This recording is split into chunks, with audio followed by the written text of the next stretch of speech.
You're listening to Whiskey Tango Foxtrot with your host, Matty Conrad.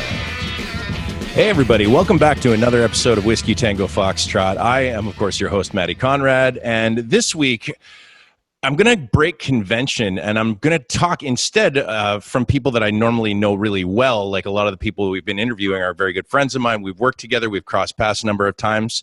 I'm actually going to be talking to two people today that I have never met in person, but I was introduced to through my friends at Barber Evo this week. And they've started something revolutionary that I want to be able to share, and I want to be able to help them promote on the website here, but it's something to build community for barbers. And as all of you know out there, that is probably the thing that I am most precious about. I'm most precious about building honest community between barbers where we can create a community of support rather than a community of judgment and a community of all the nonsense that goes on Instagram. So I'm really excited to get to know and to welcome to the podcast this week Martin and Ollie Hobbs. Gentlemen, welcome to the podcast. Hello. Hey, Matt. How are you? I'm doing really good today, pal. How you doing? Good, really good. It is funny because we've literally met, like 2 minutes ago. Yeah. Face to face. This is our first time actually meeting each other. So this is all it's been is an exchange of emails so far. I know. Well, no, it's really, obviously your reputation stretches all the way over here. And personally, I'm not sort of a huge I don't really use Instagram a huge amount, although I've been a barber for like 20 years. I find that funny. I mean, like it seems that barbers mostly live on Instagram these days. I don't know what it is. I don't think I've got the face for Instagram, and a lot of other guys have. So I don't know. I've been told that I have a face that's made for radio, so I totally understand that. No comment, right? Your reputation over here is, and probably throughout the whole community is pretty amazing. So it's, it's good to be here. It's fun to be a part of this, and exciting to share it with you. So, well, thanks very much, Ollie. How about yourself? You spend much time on Instagram? Do you spend much time kind of promoting your work? Not really promoting my work. This is the creation of buzz, really. I've always struggled with Instagram. I've always struggled with the hashtags.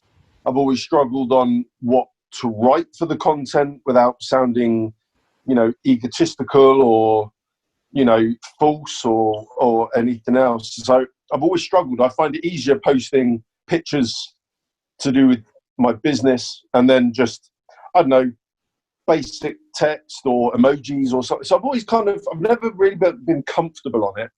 And of course, can I ask you, do you think that's an English thing?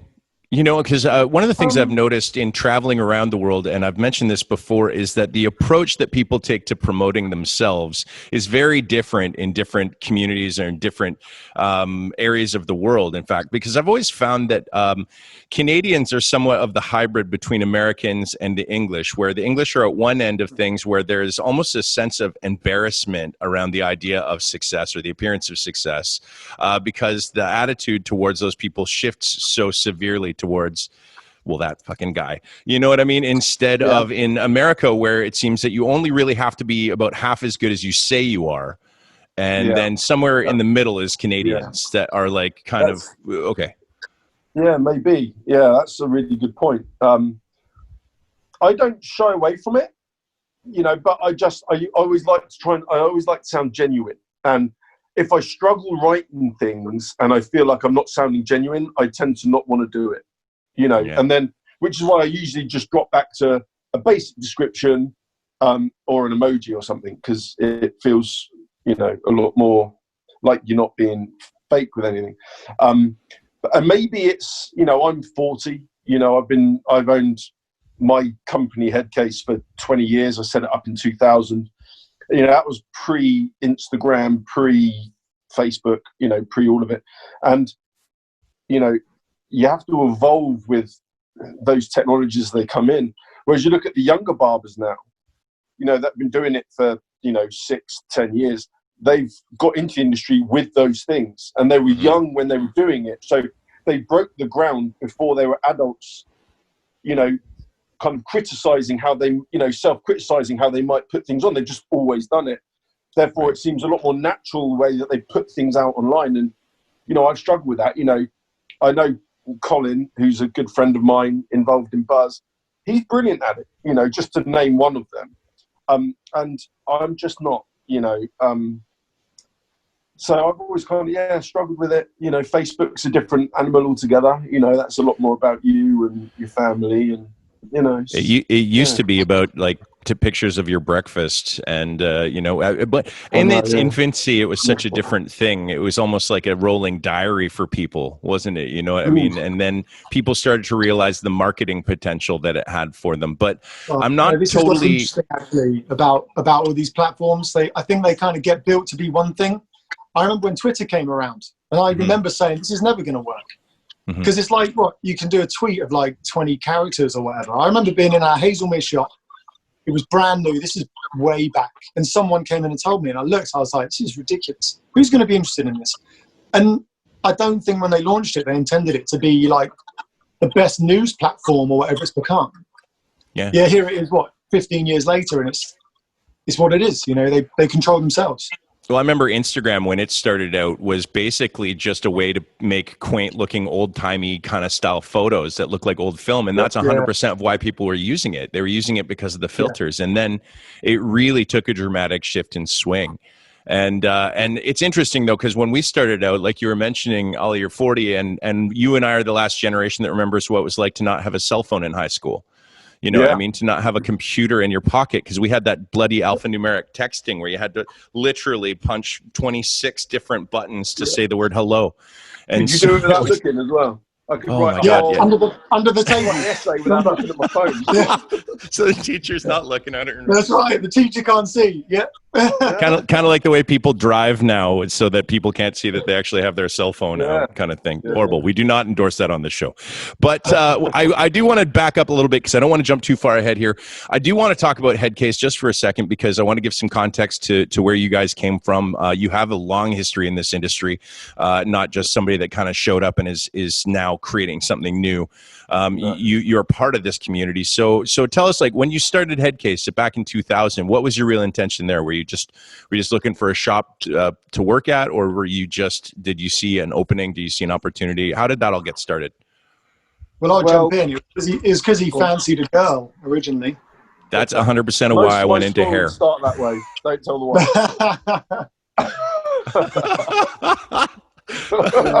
Okay, well, no, I want to hear this story. It's a good one. So I'll tell you, okay, so there was a girl he fancied. He wasn't, he didn't enjoy the whole college scene. So he left college and went and took up hairdressing because there was a girl who he'd fancied for years. And he wanted to become like a hairdresser to impress her. And then she went off with some other fella and he was left in a course by himself. And it turned out he ended up getting into the barbering world because he just enjoyed that more than he did. And then he found himself stuck in this industry, which he didn't know much about. The girl he fancied left. So he picked up the pieces, and next thing, one of our, the barber we had from when we were a kid, our Uncle John, he was like the coolest guy ever. He rode motorbikes, and he took Oliver in off the back of college, and the rest is sort of history. I'll pass it over to Oliver to finish off. Yeah. Well, it was a funny story because it's different in Canada, but in the UK, probably then actually as well, there was no way to do barbering. 25 years ago, 24 years ago, when I first kind of got into it. It's actually the same in Canada. It was the same in Canada, but even when I started 25 years ago, there was not any option. There was no option to be a barber. And there wasn't. Again, let's say here, you had to go to a hairdressing college. In the UK, you don't need to be, qualified, registered, or anything. You just licensed, kind of licensed barber. You just licensed. They're trying, but that's for another conversation. But I went off to college. Hated doing ladies' hair. Enjoyed barbering, but barbering was hard to get into. Probably like tattooing is today, right? You had to know someone and whatever else. And I got dumped 3/4 of the way through the course, and now I was in it, and now I might as well finish it because there you go. And then I wanted to get into barbering, or I was going to get out of it altogether. And I needed a way in. And amazingly, me and Martin, we went on holiday with our grandparents. And our Uncle John, who cut our hair since we were 4 or 5, he fell off his motorbike and broke his arms. And when I came back of holiday, he was like, look, I just finished my qualifications. And he went, look, I can train you up. I can't be cutting, but I can help you get there. So I went and did that. I had a small window where he was recovering. After that, he couldn't take me on anymore because his shop was full. And that's when I went and got my first shop. And that was, August 2000. And the shop opened in November 2000. So you were incredibly green at this point. Oh, yeah. Well, again, it didn't matter because everyone was shit, right? Barbers were shit. They were, generally speaking, barbers were shit. You would get into barbering if you couldn't do hairdressing. If you weren't good enough to do hairdressing, you generally speaking, you found your way into barbering because a salon wouldn't take you in. You wanted to do this, so you did guys because it was what it was. I mean, it was really looked down on for a long time, wasn't it? Seemed long ago, huh? It was just looked down on for such a long time. I mean, you're right. Even as far back as 10 years ago, the boom hadn't occurred, right? I mean, there's been a boom in the last maybe 6-7 years now, you know what I mean? But even when we opened my shop in 2010, it wasn't cool. It wasn't to do because there was so many cool barber shops. There was almost none, Mm-hmm. And it was, you're right. It was looked as a second class kind of profession after hairdressing, which is rubbish. Yeah. And when you were talking about skilled people, mm-hmm. you would talk about plumbers and builders and, hairdressers, and you never even thought about mentioning a barber ever. Mm-hmm. And I didn't like that. So John he's always had a really cool shop. The first shop that we grew up in had all graffiti on the wall. The music was loud. They were into their, drum and bass and that, and the shop was really cool. Big Judge Dredd, with a big finger up on the wall. It was just a cool shop, and we felt really naughty when we were young going in there, right? It was like, bro, I saw my first porn mag. Yeah, that's right. Yeah. I think there's a lot of kids out there that have that story where they saw their first nudie picture in a barbershop. Yeah. And then he opened his second shop called Sweeney Todd's, which was really classy. Similar to yours. Really nice trimmings, nice. Everything was just nice, and that's where I went, and that kind of set me on the path of, well, I wanted a nice shop, and it always pissed me off when I would talk to girlfriends' dads or whatever, and I would say, "Oh, I'm a barber," and they go, "Oh," and then I'd show them a picture, and they go, "Oh, that's quite nice," and I was like, "Well, of course it's fucking nice. What do you think it was going to?" And I found it really annoying. Because if I said to them I owned a restaurant, they'd expect it to be lovely. But I said a barbershop and they expected it to be shit. And that really wound me up. So that really started pushing me on to making Headcase really nice. We always burnt candles and incense. We played albums rather than playlists, because that was obviously pre-Spotify. We had the same. We love that, man. It was actually my favorite part of our barbershop was the ritual around playing an entire album. The way that like it was meant to be heard and through a hi-fi, and it just like set such a great fucking tone. Dude, it's totally overlooked these days, right? And what everybody overlooks when they play playlists is it's no different than a radio, and people don't get engaged with a song by song by song. When you put an album on, people go back to when they heard the album, and it changes the experience that they have in your shop, because they sit there and go, "Fuck, I've not heard this album in a long time." And rather than hear one song they switch off to, the next one comes. And generally speaking, when you really enjoy an album, you know what song's next. Yeah. I couldn't tell you, think of Definitely Maybe, a big Oasis fan. I couldn't list off to you the names of the songs in order, but you put the album on and I'll tell you what song comes next, right? And it really brings out an emotional side when you're playing an album over a playlist. So I'm always big on that. But it worked because there was a record shop around the corner. Our dad was a DJ, and I really enjoyed record shops.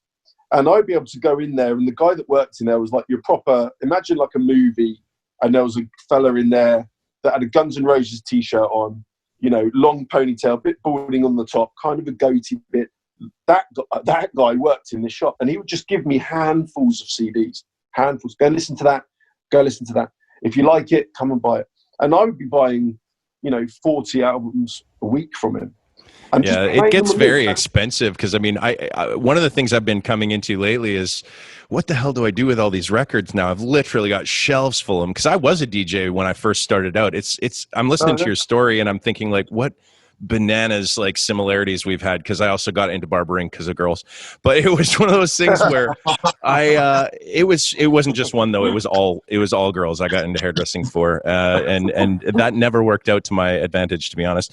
But it was really funny though because we started playing these records and we started collecting a massive record collection. I had a massive record collection, all these old house records and old school soul stuff and everything that I love. But it really came down to a point where it's like, God, that is one of the biggest parts of overhead of my shop. But it was such an investment in the vibe. Because I think what you're talking about there is the vibe. And I think vibe is one of the most underrated design elements of a shop. Because it's not accidental. 100%. It's really not accidental. It's a very intentional thing that we're trying to do. You know what I mean? So well, I think you did a pretty good job of one of that. the things we say with the branding side of things is, Yeah. you know, because, you know, people sort of talk about the ego in the industry and it's, you know, you'll get a lot of barbers kind of saying, you know, my shop should be busy because I'm a damn good barber. And the industry know you're a good barber, right? There's no doubt about it. But customers don't care. Like, they don't care that you've got 10,000 followers and that you can skin fade better than anyone else.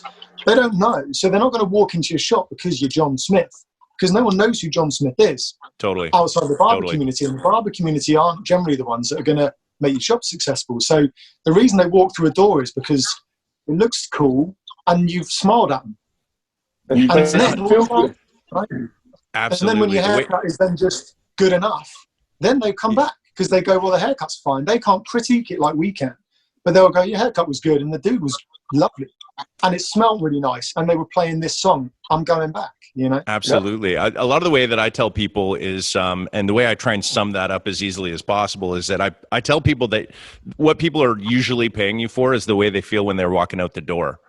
100%. You know, they're not, I think we think that we're a business that sells haircuts, which we're not. We're a service provider that does haircutting in an environment that makes people feel confident, makes them feel better about themselves, makes them, you know, drop their shoulders a couple inches and just take care of all the little bits and details to make you feel put together. I think there's so much more to it than haircutting. You totally nailed that though. I don't think that it really is about how famous you are or how well known you are or even how good your haircuts are. No, because customers don't give a shit, right? And that's where we fell down in Instagram, right? Because the ego comes from your Instagram following, and the fella that walks in the door doesn't give a shit, probably doesn't even follow you on Instagram, doesn't care less. If you're a cocky idiot and you give the best haircut he's ever had, he won't come back to you. He doesn't care. He can go down the road and get a good haircut and feel brilliant, right? And he'll go back there again, you know. So I always say to the guys that there's two types of haircut. There's a haircut that we see and there's a haircut that they see. As long as they're happy and they feel good, good. I don't care. Yep. You know, I think part of it too is like, do you remember looking at when we didn't have Instagram and we weren't all competing for some imaginary blurry fade award that is never going to show up in the mail instantly? It's one of those things where we used to look at magazines, we used to look at fashion, we used to look at movie stars, we used to look at like celebrities for innovation and style or whatever. And that's really who 90% of people are still looking at when they're like, you know, I don't see a lot of people coming in with pictures of people I don't know who they are. I still see people coming in with the same 10 celebrities going like, can you make my hair look like this? Right. And the thing is that a lot of them, not any, you know, dismay to their hairstylists, don't have brilliant, perfectly barbered haircuts. What happened in hairdressing when I got out of it was that we had divorced ourselves from actual fashion. Everything was getting weird and people looked like they were wearing jellyfishes attacking their backs of their heads and these really geometric things at a hair show. But then you pick up a fashion magazine, you wouldn't see anything like that. You know what I mean? So the things that hairdressing started celebrating as technical excellence really divorced itself away from fashion. And I feel like barbering is starting to get that same element. It's like the technical artistry of this is brilliant. Well done. But it's really intimidating to a lot of people that are like, well, I'd never fucking wear that. I got to go to somebody that does normal haircuts. You know what I mean? So I know it's awesome to have that and it's great to have that element of it, but it's one of those things that we need to learn to celebrate both sides of things. You know what I mean? I'll always remember this guy came into our shop once, and just to show you the reputation that, you know, the barbers have, I suppose, or the barber shops have. This fella must have been in his 40s. He had a suit. He was just like a regular guy. And he sat down, and I was like, "Hey, how's it going? You know, what do you want today?" He was like, "I don't want a David Beckham haircut. I want a David Beckham's accountant's haircut." And it just showed, right? He was worried if he just let me go, I was going to do a David Beckham haircut. I don't even know what that means. And this was David Beckham 15 years ago. Like, it's like, right. This was years ago. David Beckham haircut, you know. The funny thing is, I think most people, there's an ongoing joke that like anybody walks into an English barber shop right now, they're going to get a crop no matter what they ask for. So I think that's the unfair perception that I think a lot of people have given your locality at this point. Yeah. But what kind of haircuts were you mostly wanting to do there? Like, I mean, did you set out like we did, where it's like, we like classic haircuts, we were doing classic haircuts, it's what we were known for, but we'll do anybody, we'll take anyone. We don't have like a hard regimented thing, but we're definitely built on that popularity of classic haircuts. Well, see, how can I say it? Headcase centrally, we've got so many haircuts get done every day. I mean, I think throughout our group, we see nearly 30,000 customers a month, right? And a lot of that gets, my wife just bought me some dinner. Thank you. We get a lot of haircuts come through, and that's an awful lot of pictures. So it's hard to say that we focus on one thing. So really, I mean, my thing has always been, I just wanted to do real haircuts, right? And if that's your bald on the top, and you want your hair over your ears and you want to tuck it behind a bit and you want a nice tidy neck, I want to give you the best version of that you can have. And I want to take I'd want to take a picture of that, you know. And if you want a skin fade, then I'll do you the best skin fade you've had. And if you want long hair, I'll do that too. And I think where it falls down, especially in the UK at the moment, is and this isn't a downer on our colleges at all, but the colleges, they put people through quickly. And let me just say, I like you, I was in it early when all I wanted was to see new, young, fresh talent coming through it, right? So I think the colleges are great because they're feeding this amazing industry that me and you waited so long for. Yeah. But they do emphasize a lot on clippers and skin fades. So what you see a lot in the UK is short stuff. And I think a lot of barbershops, they do hold themselves around, you know, the short stuff and the pomp stuff and things. And I think it really they need to have a shift away just to be doing normal stuff, because the money to be made isn't around, you know, skin fades and skull flat tops and things. It's just not there. You need to satisfy everyone. And if you can get everyone in the community into your shop, including those tricky haircuts, but also the old man that wants to just come in and have a nice haircut in a nice environment, if you can do all of that and get them to come back, that's where the money's made. Not in that one-off thing where you feel like you have to take a picture of everybody, and once you've taken that picture, you've now made the guy feel like he's just been paraded, and now he might not come back because experience has been put off. You're going to see that guy once, and if you see everybody once, don't care how fucking good you are, your shop will go out of business. Yeah, right? Absolutely you need to agree. Everyone and keep them all happy. And when you get to know somebody, ask them if you can take the picture. You know, don't screw it all up with filters and all of that stuff. Just got to remember, like you said earlier, we're a service industry. We have to make people feel good, not satisfy a following that is fake. You know, now, just in talking to you guys for now about like 15, 20 minutes here, I can already tell that like I can't believe we've never met before, because you and I, like, it's almost like the same brain in a lot of ways. I really believe a lot of these things that you're saying, and I think that it's very true that the focus of things has shifted off the client in many ways. And I think that the focus on the client, regardless of who they are, what they ask for, you know, inclusivity is better than exclusivity in today's business world. I want to talk to you guys about I don't take pictures of my clients.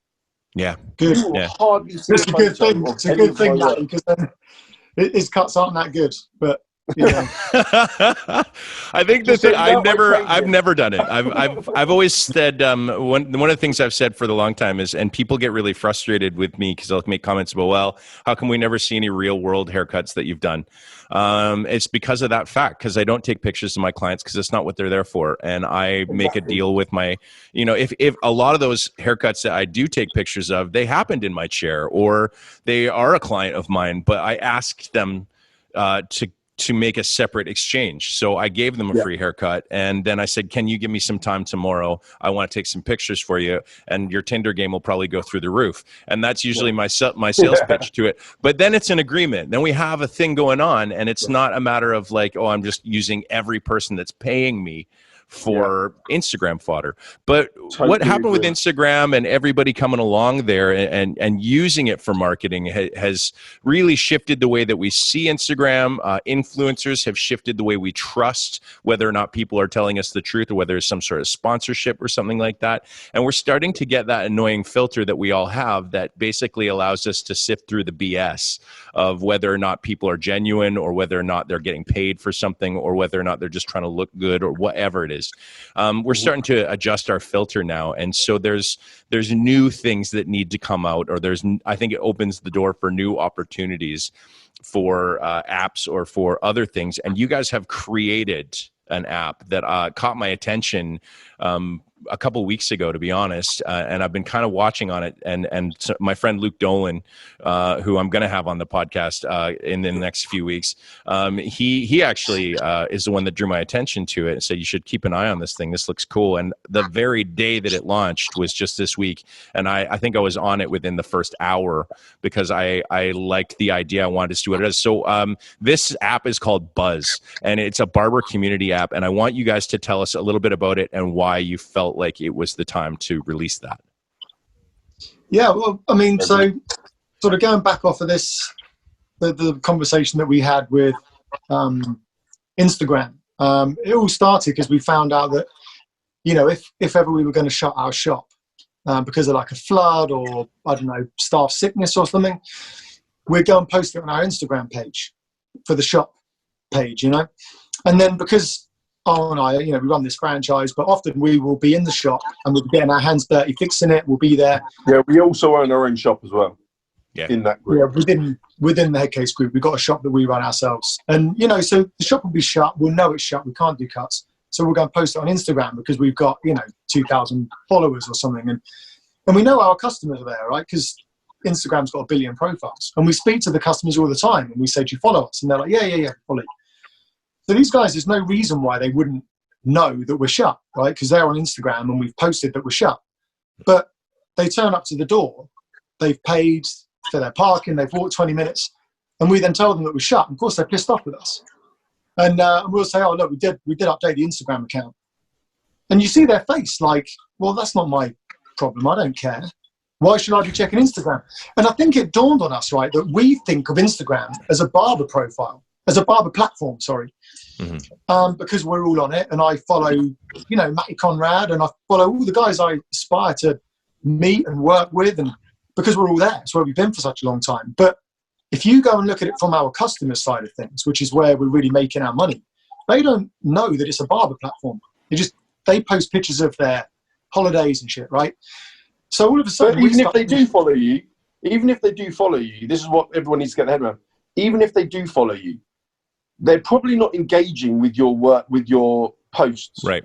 Yeah. And they're probably not looking, they follow you to support you, but they're probably looking, without the sexist thing, they're probably mainly dudes, right? And mainly the guys are going to be looking at cars or girls or Insta models are everywhere, constantly engaging with other things than your shop. So Instagram goes, oh, we'll give them more of that and less of that. The algorithm, it blocks people from seeing what you see. Yeah, Instagram isn't going to, and I get it, right? Instagram isn't going to show you that shit because it doesn't think you're interested in it, right? Mm-hmm. So, of course, you post your shop and Instagram goes, yeah, they don't care. And they don't see it, Right. Yeah. And, me and we've always worked really closely together. We've been, there's like a year between us. So we've grown up as best mates. We started the business together. We worked in the same shop together, and our kids were born around the same time, so they are now with each other all the time. And so everything we do, we're in each other's ear constantly. And we were saying, there's got to be a way to communicate with our customers more.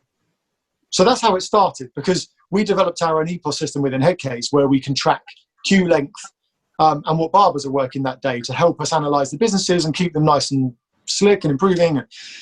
So at the start of every day, we'll say what barbers are working in the shop. And then every time we put a haircut through our till, we say what the current queue length is. And we're a lot of walk-in barbershops over here. Appointments are becoming more popular. But we were saying to a few of our customers, if we could make that data customer-facing, would it be interesting?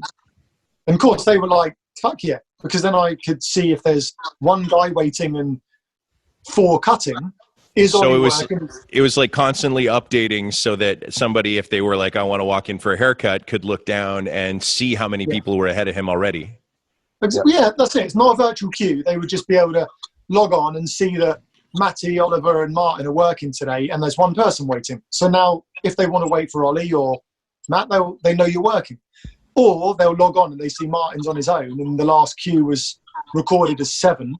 And they would think, I'd rather not go down right now because the queue's going to be too long. Right. So we could give them that information.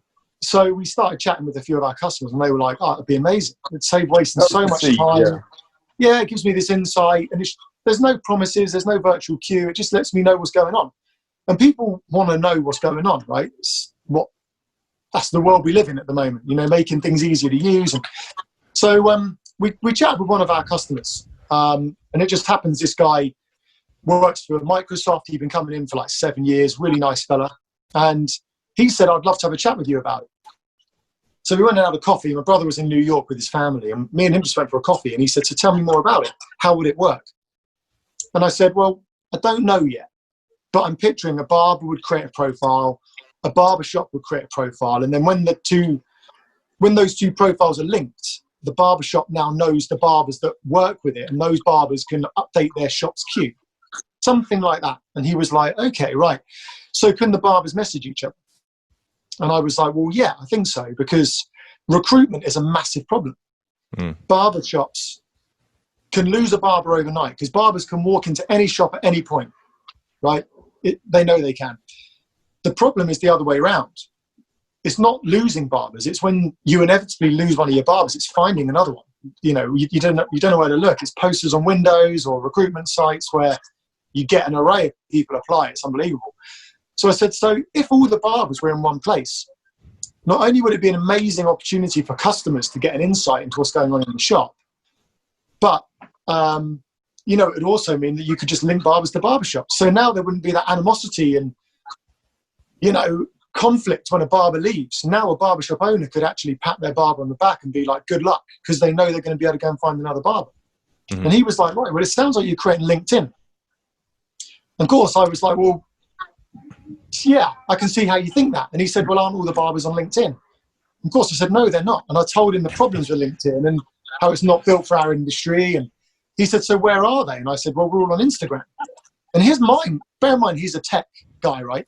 Right. He was like, what do you mean they're all on Instagram? So I told him, I said, well, look, it's simple. Barbers, we're simple guys, right? We don't want the faff because we can see it. We deal with people all the time. So Instagram is easy. You post your image. That's what we want. The visual, artistic. Visual, right? Yeah. The problem is at the moment, whenever I'm looking to employ someone, the only thing I can say is, can I have your Instagram account? Because they don't have a portfolio. And then when I go to their Instagram account, they have a tiny little picture of them, so I can barely see who they are. There's then a bunch of images that could have been stolen or, I don't know, it doesn't tell me anything about them, really. No TV, no nothing. There's nothing. So he was fascinated. He said, we've got to go and talk more about this. So we just started brainstorming the markets, the markets within barbering that we knew, the customers, the barbers, the barbershops, the brands. And of course, all the lessons we know, because we've got the 30 shops, we learn things 30 times quicker than most and the problems that we see. And we ended up developing this platform, which essentially, if you can picture it, is like a sort of like an Instagram meets a simplified LinkedIn, where it's super visual. The first thing you see, barbers create a profile. The first thing you see is this like amazing visual profile of a barber, which is super important because we're visual people. But then under that are the things that Instagram doesn't give you. You know, Instagram, once you post your images, that's it. It's static. It doesn't develop in any way. You know, your followers go up, sure, but professionally, it doesn't add any value to you. And we just kind of tried to break down the things that we thought, you know, barbers want to know about each other. Now, I'll tell you what. Let's talk about that for a sec, because one of the let's face it, the reason why Instagram has been so popular is because of the social status assigned to your follower number. There's almost like a carrot and stick reward system there. You know what I mean? That people are drawn to. It's in some weird competition or self-evaluation thing. As much as I've thought it's complete nonsense that would be the case. It's inevitable. It's like you can't argue that people put some sort of value on themselves based on what their follower count is. And so what have you guys done in that instance that is like... I mean, to be clear, just so you know, I get the following on Instagram. I admire it and I envy it because there is a value to it. Mm-hmm. You know, there's a value to have 1 million Instagram followers or 80,000 Instagram followers, or, you know, because you're reaching people, and that's amazing. But I think the key word that you said there was, it doesn't put a value on you as a barber. Agreed. We aren't trying to take people away from Instagram, by the way. We're not trying to compete with Instagram because no. Do you know what I mean? Instagram, the following's a real value. Demonstrate that you can share straight from Buzz into Instagram on purpose. Oh, cool. Yeah. So we aren't trying to do that. No, I didn't mean that you were trying to compete. I just think it's an interesting way of what hooked so many people into it. You know what I mean? Using that. But at the same time, it also creates a weird hierarchy, I think, inside of our industry that is not necessarily accurate. You know what I mean? Like I can be the first to admit that despite a rather sizable following, I'm a rubbish barber. Like I'm a mediocre barber at best. We've heard so I am not ashamed to say that at all. Like I look at people that can cut circles around me and I'm constantly in awe of the quality of work that's going out there now. And I just do the stuff I like and I do my best. And really demonstrates it's not about that, doesn't it? Yeah, exactly. It really does demonstrate that it's, you know, if you're the sort of guy that people just, you know, they're interested in what you've got to say.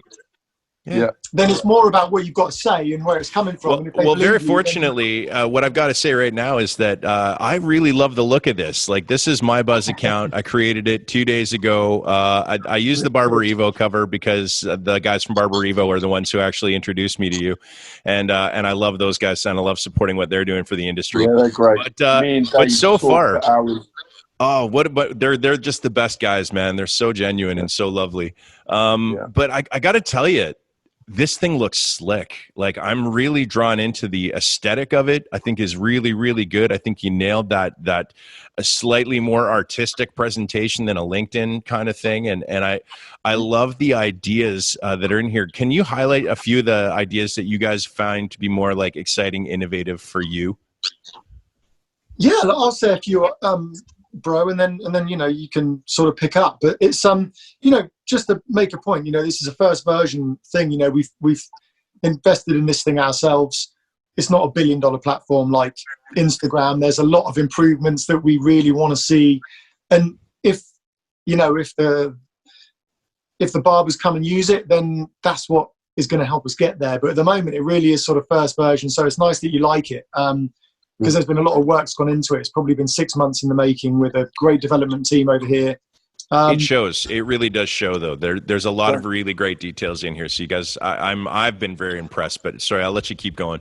Thank you. Yeah, no, not at all. So, you know, we recognise the things that people want to carry over from Instagram, which is the simplicity and the ease of use. So we've tried to keep it within the same sort of format that people are familiar with, which means when you get into it, it's quite intuitive and you don't have to be told what to do too much. We're still improving that, but we've got the same features that you have on Instagram, where you can write a bit about yourself, you can post your images. But the main thing I love is, you know, this huge sort of visual profile that hits you when you sign up. You know, it's exciting to go and see what yours looks like, and you know, everyone is keen to see how theirs will look when it's done. And then when you hear the names have joined, you want to go and see how their profile looks, because it does look visual, and that's something that you really lack on Instagram. It's you're given a tiny circle, and for us, we do have a little bit of, I want people to see what I've got to offer. You know, we've all got our favourite picture of ourselves, and you can just splash that out there. So that's something I love.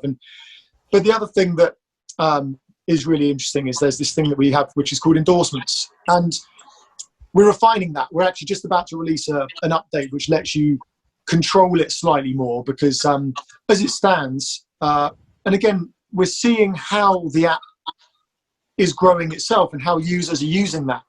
And endorsements are basically this sort of way of another barber visiting your profile and seeing your work and then giving you an endorsement in some of the skills they can see you're good at. So, for example, if I visit your profile, Matty, I'll see that, you know, you can do beards and skin fades, and I can then go and give you an endorsement in your beards and skin fades, and it's a professional endorsement. I know what I'm looking at. Mm-hmm. It's all positive, right? There's nothing negative in there whatsoever. So any interaction. Although I have been recently endorsed with head art and afro hair. Those are probably the things that I am the most rubbish at in barbering. So as much as I appreciate this is why we're coming up with this update. Now, this has been really I wouldn't want to mislead anyone to think that I'm actually good at this. What we found is, and this is where we've got a dev team who are really quick to act on stuff, and we're constantly receiving feedback from everyone. We're having like live conversations all the time. And we're 4 days in, and what we found is, while the endorsements has been a really lovely thing, lots of really positive, sort of loads of positivity, and people are trying to use it in the right way. What we found is a lot of people are just going and giving endorsements to try and be nice and to build those relationships that people are so keen to do, right? If I give you some endorsements, then it's going to warm us up, and we're going to be able to then start chatting and networking, and with networking, a good solid pat on the back kind of thing, you know. Exactly. I should interject here just one thing. If anybody out there wants to take the time to teach me to be better at afro hair, I'm dying to get better at it. It's something I really want to learn more about it. I just absolutely don't have enough of it to do, and I want it. I want to be good at that stuff too. Anyway, please continue. No worries. So the next updates is that you're going to be able to control the things that people can endorse you in. We will also be able to retrospectively delete the endorsements that we don't feel like should be seen on our profile. So there's going to be a much stronger control over that, which can be implemented retrospectively too. So if, like, you've got, Matty, you know, some endorsements in head art, they'll be taken away as soon as you go into your profiles and say, I can't do that. Yeah, it does damage. It does damage to you, right? It does damage, yeah. And it's meant to let... Pop this in quick. Ollie. You're different, obviously, because you're who you are. But we didn't build it in the greatest respect. We didn't build it for the names in the industry. We built it for all the barbers in the industry. Yeah. And there's so many barbers out there that don't own their own businesses or aren't famous. They're barbers, right? And those barbers need this profile to demonstrate to employers what they're actually good at. And what we cannot have is somebody showing off a profile or sending their profile as their CV, and a guy saying that they're bloody brilliant at skin fades and head art and threading, and then the guy going, oh fuck, I need someone that's good at threading and head art, I'll give them a job. And then they go in and go, I can't do that. And they're like, well, why was it on your thing then? Now, what you mentioned there, I love, because to me, what it started to look like was a bit of a CV, right? When I started seeing the endorsements, I started seeing the thing, and I was like, well, this is actually quite a brilliant addition as a business owner, because you're right. Like, a lot of us don't get to know, we can't really see, but I've actually spent some time on the app this week, and I've been going through profiles that I see, especially some of people I know, and then I've been trying to go and click through some that I don't and assess the things that I think they're good at, and start giving them little and just adding little endorsements here and there when I was like, oh, this is quite good, or he's quite good at this as well, and just to try to build some of that, which I really love the positivity angle of that and the support, because I think that's a really strong element of community. But I think that you're right. Like, the amount of control that we can have over, is this a real endorsement? Is this a really good, or is this just somebody being nice? Or, the more accurate we can make that, the more useful that really is. 100%. Yeah, that's exactly right. I mean, to come at it from a recruitment point of view, recruitment with the 30 shops we've sort of got and 100 odd barbers, recruitment is like permanent recruitment in Headcase. And it's the same for so many other, guys who've got 2, 3, 4 shops. Recruitment is just like a real challenge. And there are some really good recruitment agencies who have been in touch. And they've kind of said, we've got 600 barbers and we've got all their information. And the problem we have as an industry is because barbershops are all so desperate to get a decent barber, the recruitment industry moves faster than like any other industry.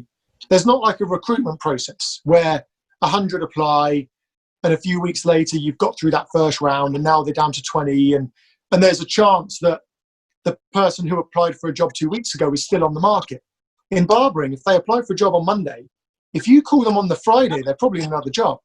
So there's really no way to have a recruitment platform for barbering. It has to be controlled by the barbers, because if you have a database, it's out of date 24 hours after you've last checked it.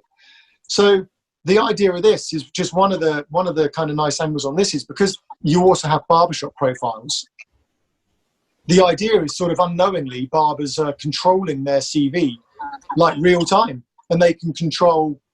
The idea is they can control every aspect of what they're doing, and then when a barber shop needs a barber, they can sort of just press a button, and because of all the geolocation through people sort of putting in their postcodes and whatever, it just sends out a subtle notification to all the barbers in the area to say that this barbershop's looking for work. And a few barbers have gone, well, hang on a sec, so that means all of my barbers are going to get a message from other barbershops. And I'm like, look, that doesn't mean they're going to leave. Like, all my barbers know they can go and get a job in a dozen other barbershops within 5 minutes of where they're working. And it doesn't mean they leave because they're happy where they are. So, and my barbers also know all the names of the barbershops in the area. And they know they could message them directly on Instagram and go and get a job if they want, but they're not. So that isn't a problem that we're not already exposed to. The difference is on Instagram, we don't know where the barbers are. They're somewhere amongst the billion profiles. And if you search for the hashtag barber, I get global results. It's just no good to me. So the idea of this is, like you said, it's a real-time CV. It's like a real-time recruitment platform that just happens on the side. It's not, we haven't got to do anything for that. It just happens itself. And it solves a massive problem that the industry hasn't been able to crack. I think the interesting thing is it's solving problems on both sides. I think owners are always going to want you to solve the problems that owners have. Barbers are going to want you to solve the problems that barbers have. And what you're essentially doing is tackling the problems of both. I think that's awesome. Tell me about the index. Tell me about the index number and what that little means. Because for those of you that haven't seen it yet, I want you to go download it right now. It is really cool. But there is a little number, the Buzz Index is what it's called. And I'd love to know a little more about that. Yeah, you do. Okay, so the Buzz Index. So what we wanted to try and do is sort of, encourage and reward sort of behaviour within the app. So basically, every type of engagement within the app, whether it's a like or posting a picture or anything that you do, really, you get some index points. And your Buzz Index points, initially, it was sort of 1,000 was the limit. But what we realised was because people have been so good, there's already been, in 4 days, we've already got over 1,000 users, and there's already been over 100,000 different types of engagement, which is just incredible. And what it shows is not only was it really needed this, but barbers love interacting with each other. So the index points, as there's that type of engagement, people are getting these points, and people were reaching 1,000 easy. So what Oliver and I, we had a chat, and we thought, wouldn't it be cool if we just made it 1 million? So you're building your points over a career. And as your points build, what it does is it rewards you in a couple of ways. One is because it's a reflection of you and your ability to interact within the network. Now, positively, right? Now, when you're an employer, for example, and you want to employ someone, and there's a couple of guys who look exactly the same, profile for profile, but one's got a Buzz Index of, like 100,000, and one's got a Buzz Index of 0. What that shows is the guy who's got the 0 index doesn't engage with the community or the barbershop profile either. Or he doesn't have a Buzz profile at all. Or maybe doesn't have one at all. Yeah. It could be the difference between an employer thinking, not only are you both good at this, both good at that, but this guy engages with other barbers and he engages with the shop profile. And because the shop profile, you want engagement with the customers, that's going to be better for your business. So it might be a good indicator of motivation. Totally. Yeah, that's it. So it's good for that, but also gamification is a huge thing. We were chatting with a few other, really well-known barbers about it, because the few have been in touch. And one of the things a lot of them like is the sort of the gamification side of it. And we're working on a few ideas about higher index points, can give you higher visibility within the network, because one of the things we recognized, which is really apparent now, is barbers, they want to be recognized. They want to be able to contact other barbers and be seen. And one way to do they that almost look at it as a credibility thing. You know what I mean? Yeah, right. yeah. But the white barbers will be seen, right? The positive ones will be seen ahead of the guys with the follow account. And you can't see a follow account, as we touched on earlier on. It isn't about that. It's about your positivity and your supportiveness of other barbers. Just a note, I fucking hate trolls. So this really filters out the trolls. They have nowhere to access in Buzz because they just won't be recognised. Brilliant. You can't be a troll and support barbers. The two don't go together. Yeah. Well, that's it. We've had a couple of guys say it'd be cool to have some sort of negative endorsements so people can be kind of supported on where they can improve. And I get that. It's a nice idea, but there's always going to be the opportunity. If something can be misused, it's going to be misused. Well, even with the best intentions. One of the things that we want to do to improve people, because obviously education's a huge thing, rather than have the negative endorsement prompt you to try and improve. You touched on your afro hair earlier on. The way that I envisage it happening is, if you either switch the afro hair off because you don't want to do it, or pick another. Shaving is a big thing. People don't like shaving. Say you wanted to turn shaving off, or you wanted to leave it on, but you weren't getting endorsed for it. Training courses will be able to know that maybe there's people out there that might want to learn shaving, right? And at the moment, how do they get in touch and say, look, I can see that you want to improve on this. You haven't got a lot of endorsements for it. We can offer you some shaving training. I mean, with the geolocation that you guys have, and I mean, from an educator, I spent a lot of time trying to figure out what is it that people need and where, you know what I mean? Because I teach a lot of different disciplines.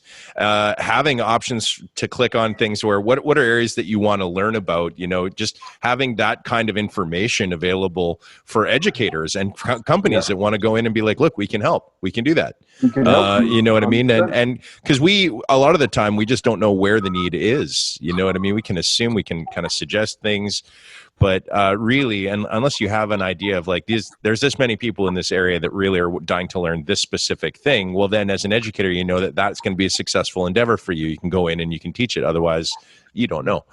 But it's a failure of Instagram, right? Yeah, well, I think the interesting thing that you mentioned about trolls and creative, constructive criticism is people have constructive criticism so fucking backwards these days.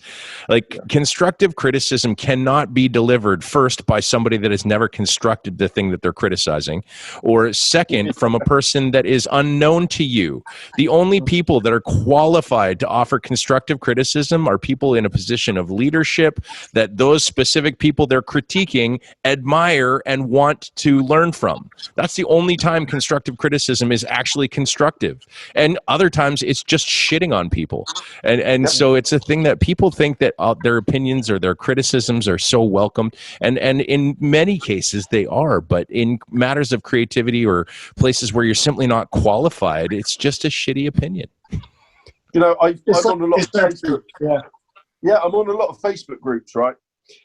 And they have some value, I suppose, to people that are looking for something in them.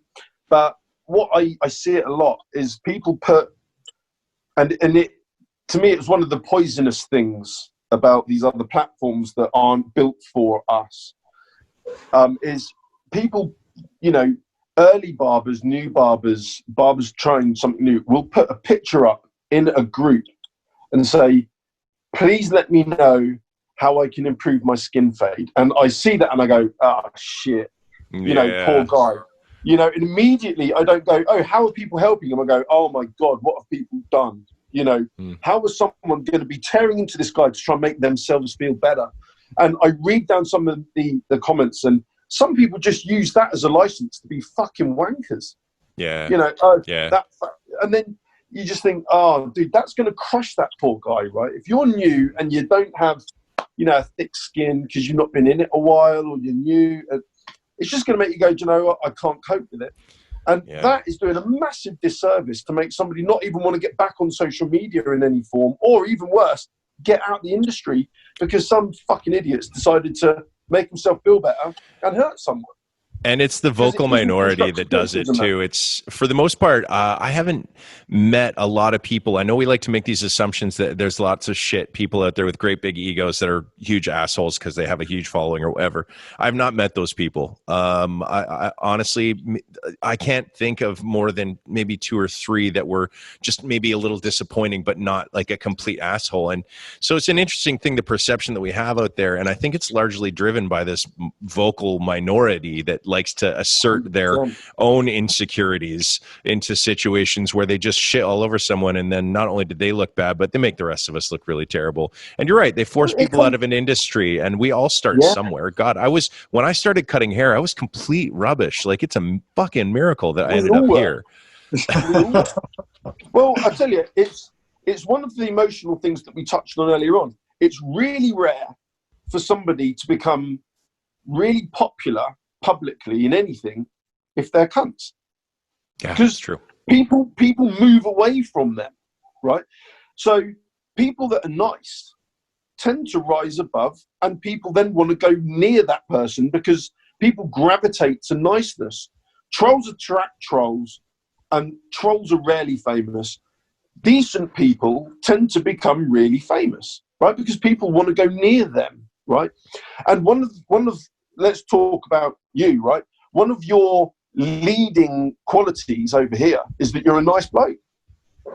People, I'll take it. But it's genuine, right?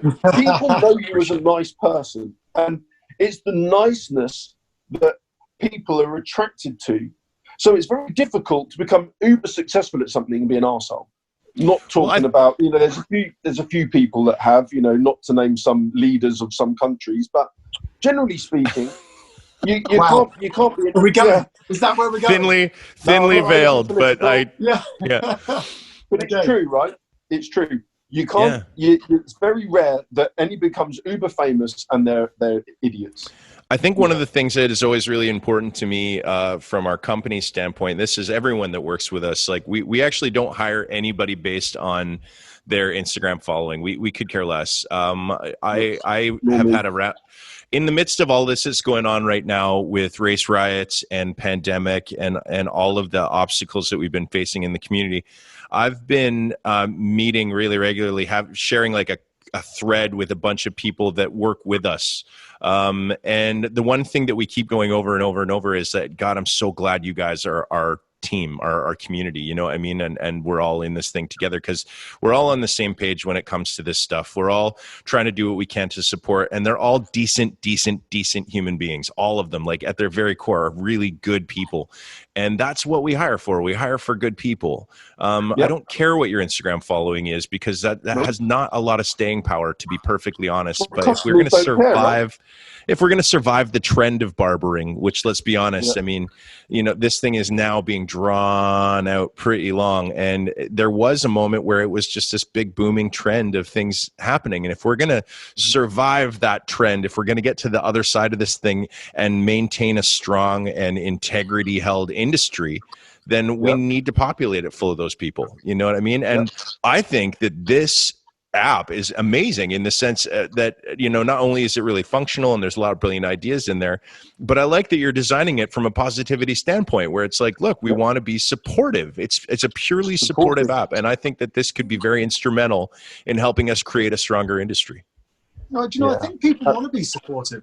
I think, a lot of people just inherently want to be supportive. They want to say nice things. And one of the things I hear a lot of is, for example, like from my wife, she loves to buy stuff for people. She likes to bake cakes and give it to people. And when you ask her why, it's not because she gets an Instagram following out of it. It's just because she, they like her, which is nice.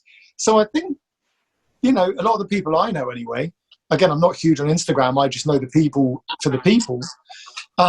you know, they just want to be nice. They want to talk about things that we all have in common, and you know, generally, as a barber, as a barber, it's hard to do that on Instagram because, well, how can you be nice without just giving someone a comment that, you know, and then you have to. Well, the other thing is a lot. You know, when we were talking about this buzz idea, one of the things that we all said is, you know, when we got our 100 barbers together at our Headcase Barbers Christmas party, people were just having the best time ever. They were chatting, and we stood back for a little, you know, just 5 minutes, me and my brother, and we were like, man, look, this started as one shop. And look at all these amazing people talking about cutting hair. Like, who the fuck does that? But here they are doing it, and they're having the best time ever. And they've all said, we should do it again and again and again. And I think people have said, so you want to create an app where that happens? And I was like, well, wouldn't it be cool? And they were like, yeah, but they're all on Instagram and they're not doing it, and they can. And I was like, oh, that's a really good point, actually. So I just had a bit of thinking time, and I was like, why aren't they doing it? And what I ended up thinking was, if us three went into a bar and the bar had like 1,000 people in it, and I saw a guy the other side of the bar, and I knew he was a barber, and I was like, oh, Matty, can you see that guy over there? He's a barber. You should go and say hi. You'd probably be a bit like, I'd rather not. And if you did, by the way, he'd be like, good for you. What the fuck? It'd be weird, right? You know what's actually funny is my girlfriend and I, we spent a lot of time traveling around Europe this past year. And what was really cool is I was in Poland. I was in Krakow. Like, I've never been to, you think, in the middle of fucking Poland. All right. And we were wandering around, and my girlfriend loves karaoke. She found this bar. She's like, oh, they've got karaoke. I couldn't read the sign. It is Polish.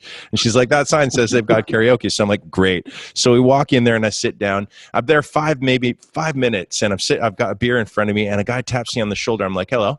And he's like, are you Matty Conrad? And I'm like, this is really fucking weird, isn't it? And I'm like, yeah. And he's like, I'm a barber. I'm from the UK, and I follow you. And right away, we were best mates. Like, right away, I'm like, right on, man. Like, have a seat, have a beer with us. So, like, because there is this connective thread that we have, where if you love this industry, like truly, you love it, if it's in your veins, and you recognize that it's the same for other people, it's an amazing thing to have in common with each other, and it just drops down that wall immediately where you can have that. And I loved hanging out with that guy that whole night. We were buying each other drinks and stuff and high five. Like, I love that. I love being around other barbers and people that have that. So I think that this is kind of a virtual that. Well, it's certainly a different experience from your side, because you do have that. You're so recognizable as well. So it is the sort of thing, someone will see you, they come say hi, and you're a nice guy, notoriously. So you're going to be like, hey, and buy drinks, which is nice. I wouldn't be buying drinks for people, for the record, right? But it's nice you do that. That is not an invitation, by the way. That is not. I'm not going to buy you a drink every time people come say hi to me. Yeah, you've done it now, mate. But I think most barbers, if they just found out another guy was a barber, they'd be reluctant to go and just tap them on the shoulder, because they don't want to look weird. Know what reaction they get. They don't know what react, right? But if we're at a barber convention, then you just go out to people and you can just talk freely about it. And I think that's, Instagram is like the proverbial bar, where I know we're all in there, but because there's a billion profiles and there's so much noise, if I just go and write to a guy and inbox him and I'm like, hey, you're a barber, so am I. It's just weird. Whereas when you're all in a place which is designed to be for barbers, it's okay to go and say, hey, how's it going? Like, I love your profile, because that's what we're there for. And I think that's we're seeing that now. We're seeing it now after what? This is the 4th day, right? And we're seeing that now in the numbers that are communicating with each other inside the app.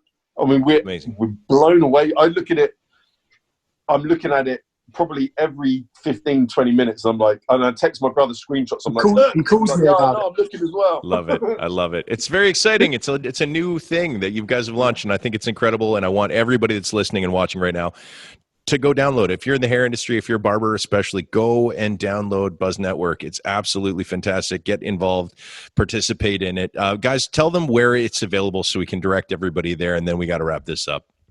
Yeah, I mean, at the moment it's global now. It was unlocked globally just a couple of days ago. But if you go and check in any of the Play stores or the App stores, I think at the moment you have to search for Buzz Network is the search name that you have to go for. But yeah, anywhere it's available. It's sort of as free. Just go Sort and of a enjoy simple it. plan. Free to join for brands. It's free to join for barbershops, barbers. So yeah, go and check it out. Yeah. That's absolutely remarkable. You guys, I want to thank you for your time today. It's been awesome talking to you. I'm really excited to talk to you about a year from now when this thing has blown up and is like the biggest thing in barbering. So I'm really glad we were able to talk about this like right at the ground floor, right when you've launched it now. And we're going to look back on this interview a year from now and be like, remember those two blokes? And well, they're a big deal now. Matt, thanks for having us on, mate. Honestly, it means a lot. Oh, it's been my pleasure. And thanks for what you're doing for the industry. I appreciate you guys. All right, ladies and gentlemen, this has been another edition of Whiskey Tango Foxtrot with my guests, Martin and Oliver Nobbs. We'll see you next week.